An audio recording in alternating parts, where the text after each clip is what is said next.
This is one of my favorites, is the on-off axis. Once again, get position with the best position with the on-axis mic. So we already have that. I'm gonna just, let's say we're locked in there. I'm not really, we don't need Kellen to move that. But now, I'm gonna walk over here and I'm gonna show you. So now we have our basic mic, we have our on-axis mic, our 414, and that's what we say, okay, we're locked in. That position is good. It's the same thing of selecting the head. It's the same kind of thing. So that's the control. This one is done. We're locked in here. Now let's do a secondary mic. We have, you know what, I'm gonna pull this cable out. Let me mute the mic, mute this. Yeah, could you please? Thank you. Now we've got our different secondary mic, which is Shure SM57. And I'm gonna actually just pull this one. Oh.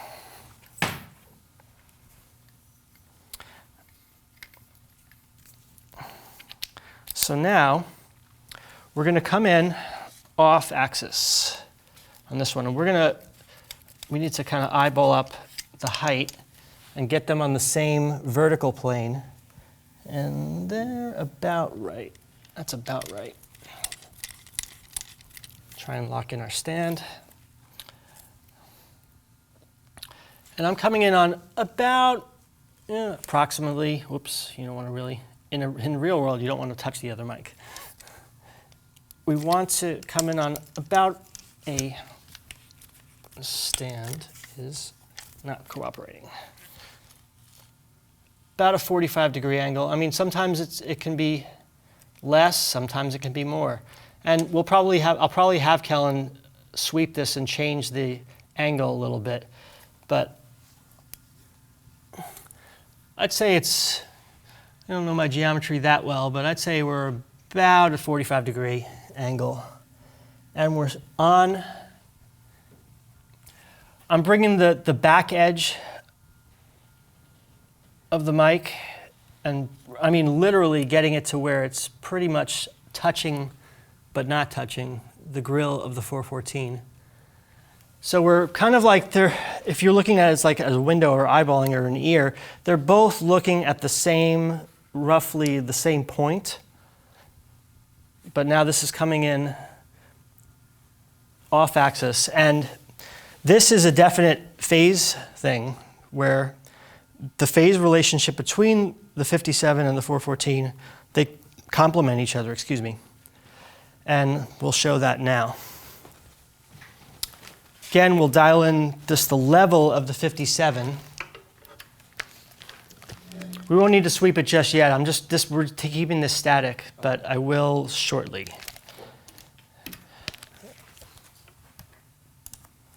So are we phase reversed? Yes, we are. Okay, go ahead, Ben. 7.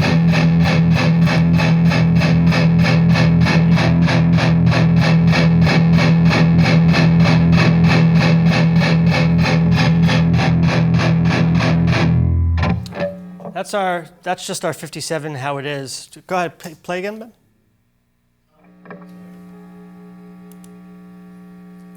Go ahead. Here's our 414.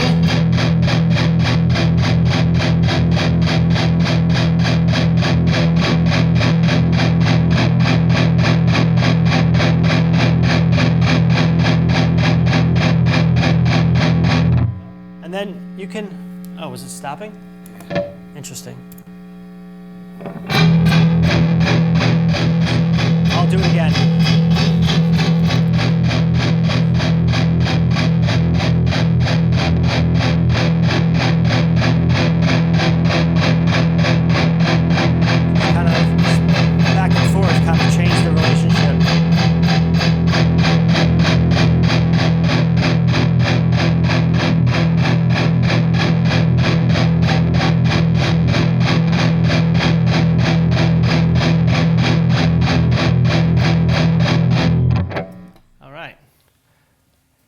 So showing that now, I'm listening.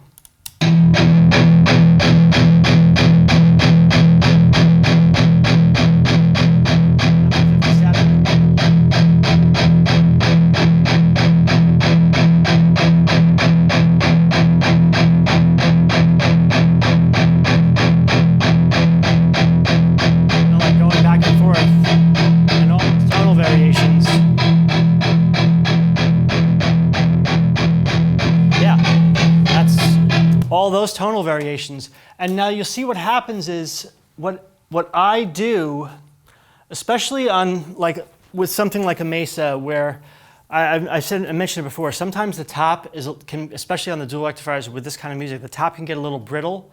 And what I find is that if you notice when I brought it up, the top end actually mellowed out a little bit, and that's because of the off axis. The phase relationship between those two mics, it's actually canceling a little bit of the extreme sizzly top.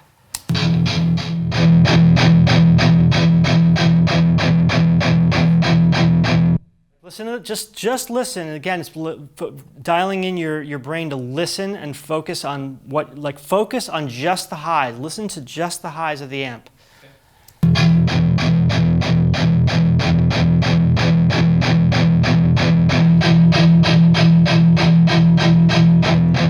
You hear where the top end, the really sizzly top end, just kind of mellowed out a little bit?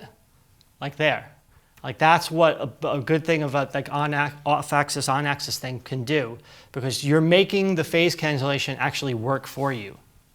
And again, a speaker, obviously in the diagram that we had up before, and you see the mic off-axis like that, speakers, you see a grill cloth is flat, but the speaker behind it is not, it's a cone. Mm-hmm. So air is coming off of that cone in different ways. If it's coming straight out as one woof, or if it's coming out that way, shooting that way, it's much more, right. Yeah, so attack and all these things, and the way the air hits the microphone has a lot to do with where the mic is placed off of that cone.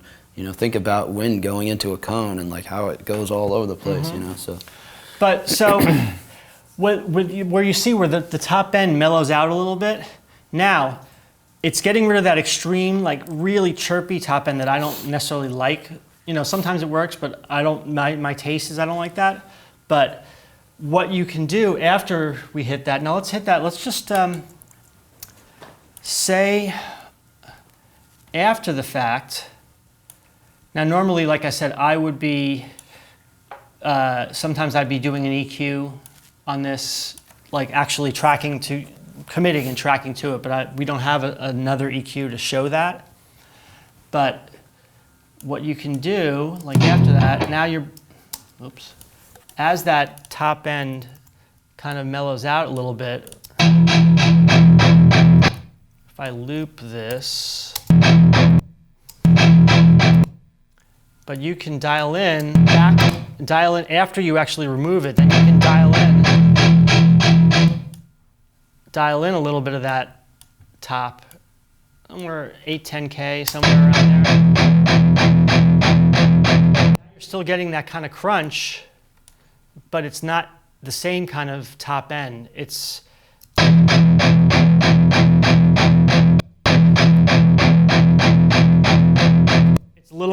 a little smoother, and it's a little more pleasing to the ear.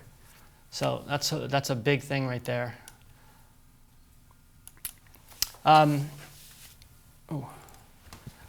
So Kellen, let's just show now on this. What I need you to do is we're going to sweep it.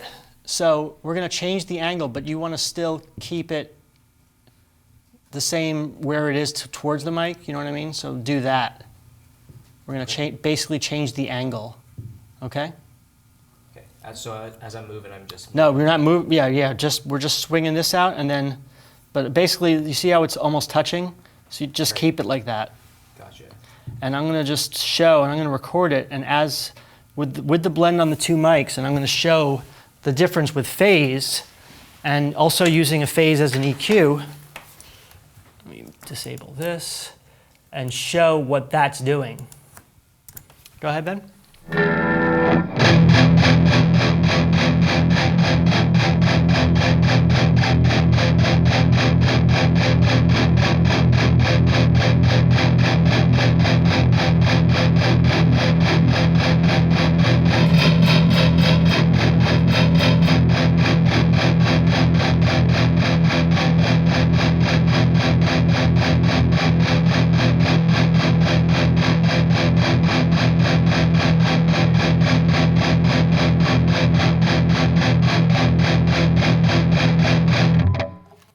If we can tell too much, because we really, ideally, we always want it to be touching, because we went a little further out when you were moving it, but you always want to kind of like lock into that position. But see if we can hear the difference.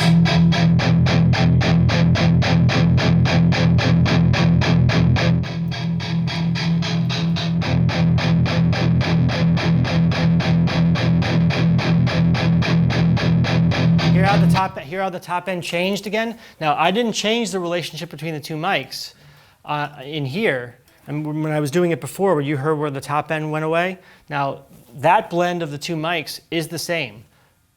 And all that is mic positioning, and basically, well, not basically, it's changing the phase between the two mics in a variable.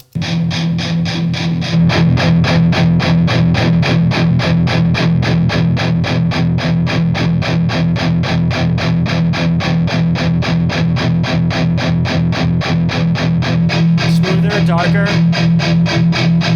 It's darker there, but it gets brighter here.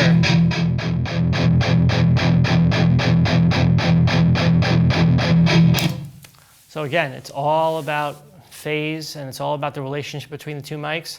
And there's plenty of other setups where, if when I showed it, we could have really kept the 421 on the cabinet. For our demonstration purposes, we pulled it off because it's easier for everybody to see as just the one thing instead of building up and have a jumble of microphones up there. But so what if we have those two? Okay, that's great and that's cool, but what about bringing back that 421 on the opposite speaker?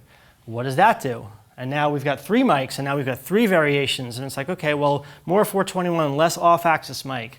Like, it's so endless, the amount of variables and the amount of possibilities. And it's almost like the Pro Tools thing where you have too many choices. And commit, and I absolutely believe in committing, but again, these 3, if I put up the 3rd microphone, even a 4th microphone, I would be putting that to 1 track. Not 2, not 3, 1. Get the blend, that feels good. Sometimes 1 mic's great, sometimes 3 mics are great. It's all about getting that blend and getting what feels right to you and what feels right to the player and feels right to the track. And we'll be doing stuff in the next segment, playing in the track and adjusting in the track and showing that. Question? Oh, yeah. Steve, if you're recording cabinets that have 2 speakers, do you ever use stereo mics like an XY mic or a Bloomline style microphone in front of it to sort of get a different sound from both speakers and then pan it? We asked that a little earlier. I generally don't. I have done it in the past, especially on a few bands, and especially on the punk side of things, where like a lot of times it's common, especially in hard rock, double tracking like rhythm guitars, even with 1 guitar player. And I've had a couple of instances where the rhythm guitar player was so adamant, I don't want to double track the guitars. It's like, okay, so what do we do? How do we get a little bit of a bigger sound? How do we spread it across stereo, and how do we make it like have enough weight and have enough presence? And yeah, I will do sometimes that. On that instance, I will do some sort of stereo thing, or even there's an instance where you're splitting the mics between, say, like the 57 421 that I was doing, the 2 separate speakers. I'll take that and I'll split them to 2 channels, but they're going to be panned hard left and right. And maybe with slightly different EQs, one's a little darker, one's a little brighter. And that's going to create, because another way to create stereo is this kind of like, that's a very basic early stereo technique, is bright on one side, dark on another side with a single source. So that's a way to do it, yeah. And sometimes to do a like a, not necessarily, I don't usually do Bloomline, I usually do MS. And that, and a little further back, especially when like more of a rock or a blues kind of sound, I can do that, and you're capturing the amp in the space a little more. And I'll do a stereo thing where you're kind of. When you say further back, are you talking a foot, 3 feet, 5 feet? Yeah, it can be any of them. Yes and yes to all the above.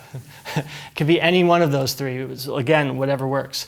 But yeah, usually a foot back, like just kind of like, it's the same thing, like the player. It's like, where are you if you were playing in the room with your amp? Like, where would you kind of, and I look at your perspective, look at the guitar player's perspective, and kind of like try to capture a little, to whatever small degree, an essence of that, without it being too muddy or too, indistinct. Awesome. Actually, I do have a question. Yeah. Okay, so You're talking about like actually watching a player just in front of an amplifier and just physically like how they respond or where they even stand in front of an amp. Sure. And hearing what they're hearing. Yep. Okay. I just Yeah. want to have you elaborate on that a little bit. Yeah, no, exactly. It's just, like I said, what we do generally on a purely technical side is unnatural. So I try to, as much as we can incorporate, whether it's on the performance side or even just like sometimes from a miking and perspective side of things, like get it to where it sounds like that. You know what I mean? And, just a quick aside, it's the same philosophy I have like when I'm mixing a band. If I'm recording a band with like 2 guitar players, it's like, okay, is something as simple as like, man, okay, when I see them live, who's on what side? What side of the stage am I on? And I'm doing it from audience perspective. Same thing with the drums. I never, unless the drummer is insistent, I never pan the drums drummer perspective, because the only person that ever hears the drums that way is the drummer. I do it from the audience perspective. So the same thing that goes for guitars and panning in the mix and everything like that. It's like, where's the guitar player live?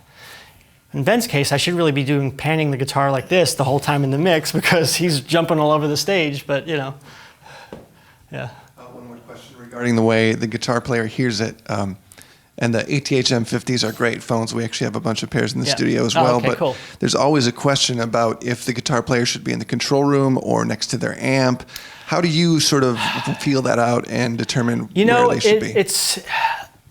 It's kind of generally some guitar players are insistent they're standing in front of their amp because they want to feel it. They really want to feel it. They don't want to have anything to do with like hearing it through studio monitors, and that's all great. But depending on, like, say if Ben was in there with his amp and he's got a semi-hollow guitar, it would be howling and feeding back all over the place, and you wouldn't be able to control it.